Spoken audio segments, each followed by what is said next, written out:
I could tell you all kinds of great stories about how I'd always aspired to do this or that, but that really wouldn't be true.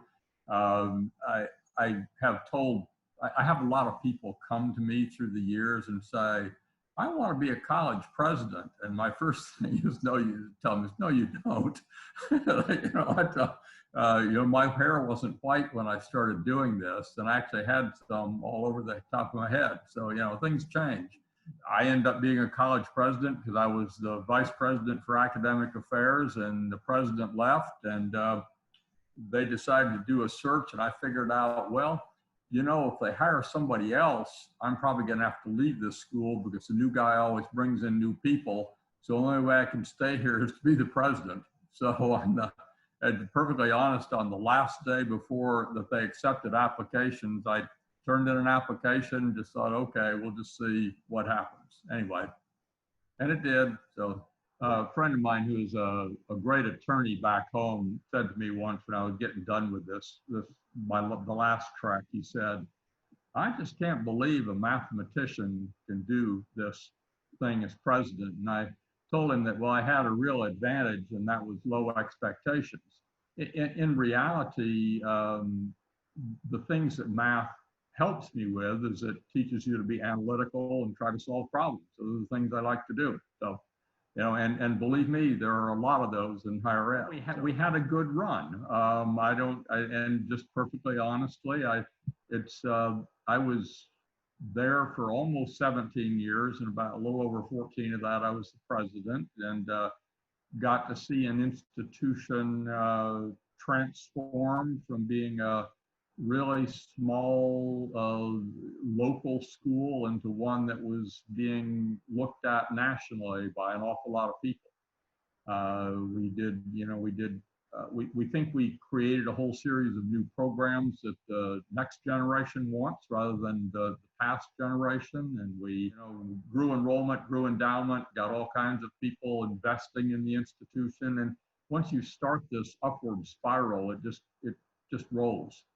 By the time I was leaving, I began asking myself, I don't really know if I have anything left to do, because it's kind of easy now. And it really was. Things were, but it took a long time to get there. And that means you have a lot of good people all working on the same agenda. Somehow, quite honestly, during this COVID thing, I've been talking to quite a number of people beginning back in January, asking them what on earth they think they're going to do. And of course, offering advice, whether it was solicited or not, and just chatting about it all. I found it as a problem solver, I found it to be the ultimate challenge.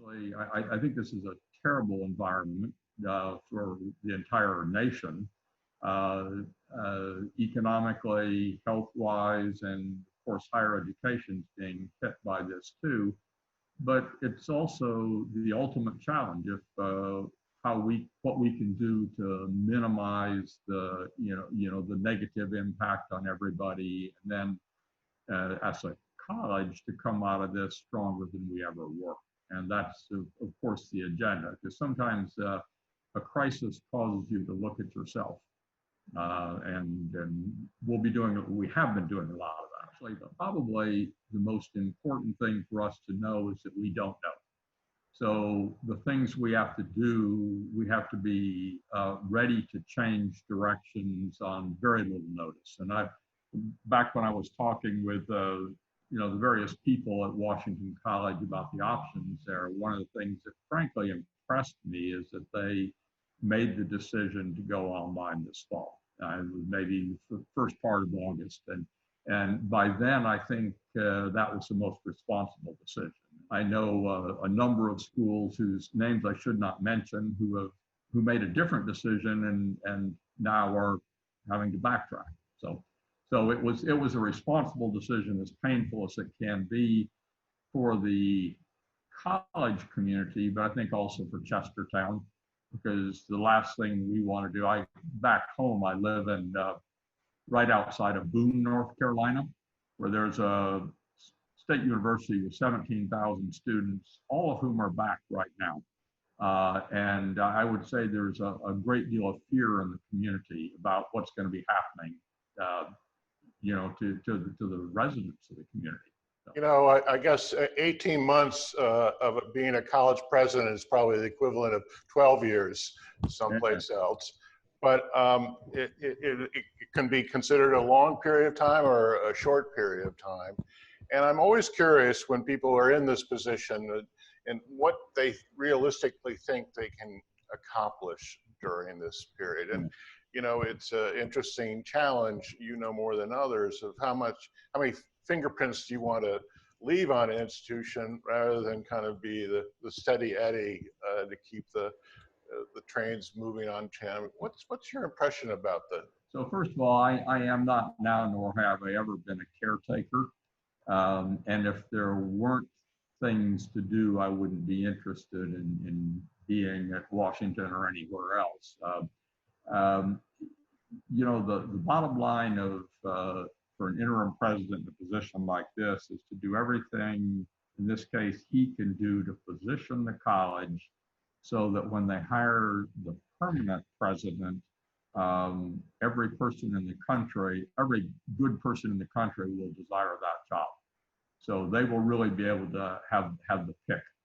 So we want to make sure that Washington College has gotten through the problems and is on the move, has charted the new course for somebody else to just come in and have a great time.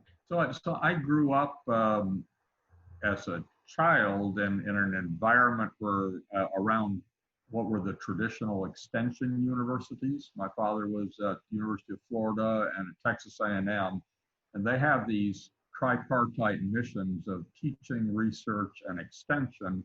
Extension being an equal one to teaching and or research, and that means service to the community. How do you take the intellectual capacity of a college or university and use that to benefit the public beyond your students?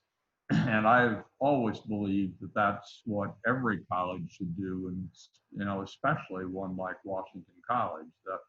A college is really the greatest concentration of intellectual capacity you'll find anywhere in the world. And so why should we be sitting in our offices, just teaching students when we can be sharing these things and having our students share with the community? So I'm totally committed. I actually think that's part of our mission to do that. And everything I've seen in Chestertown is exciting. I'm having coffee with the mayor tomorrow, so I look forward to that. So, and I've already had a few exchanges with town council members. So it's an exciting time, and with a lot of challenges, but the good news really are the quality of the people here that have been doing so much for so long, and we'll just keep putting that together, and we'll get through this.